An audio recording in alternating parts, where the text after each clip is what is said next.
Small business owners, what is your plan? That's what we're going to talk about today in episode 509 of your 333.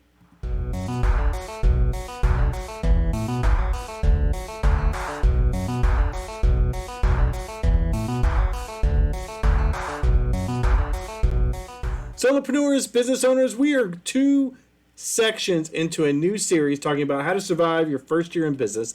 And today is part 2, where we talk about your business plan, or specifically your plan. Today we're going to talk about our strengths, our weaknesses, and more importantly, your markets. I'm not a big shopper, but at Christmas time, I get a chance to walk through the mall. I usually shop on Black Friday. And inevitable, I'm not a mall shopper, but they have these little kiosks that are set up in the middle. And I'm always amazed. They're usually new businesses starting out, and they're selling some sort of product or service. And they usually only do it seasonal, maybe like from November all the way through January. I don't know if they don't plan to be there that long or if they frickin' go out of business. But I would go inevitably and find something. I'd find a guy that maybe makes these airplanes that you throw that are like $15 a piece. And he'd stand there for, 14 hours a day trying to sell this $15 product. Or I'd meet somebody that's selling iPhone covers. So they spend all this money, thousands of dollars, literally, to have this little space. So let's say it's $3,000 for a month, right? Then they have an employee that's there for 15, 16 hours a day. Maybe they have 2 shifts. And inevitably, they're selling a product like a phone cover to make a profit of like $1. How many of those do they have to sell in order to be in business? Have they thought this through? These are the thoughts that go through my head as a small business owner when I think about that. Here's the moral of the story. What is your plan?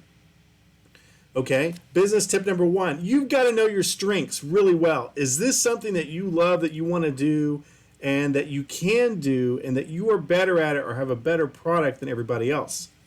Business tip number 2. Let's explore your weaknesses, and let's be real. I think it's a weakness that you had a $1 margin on a product that would cost lots of money to have in that mall, right? That's a huge weakness. You don't have the proper margins. What is competition like, right? What is your stamina for bootstrapping?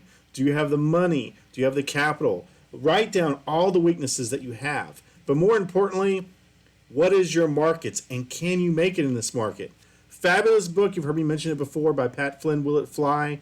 Do you have enough possibility to penetrate this market and make it profitable? Again, phone covers are a great idea, but you'd have to sell tens of thousands of them in order to make a profit.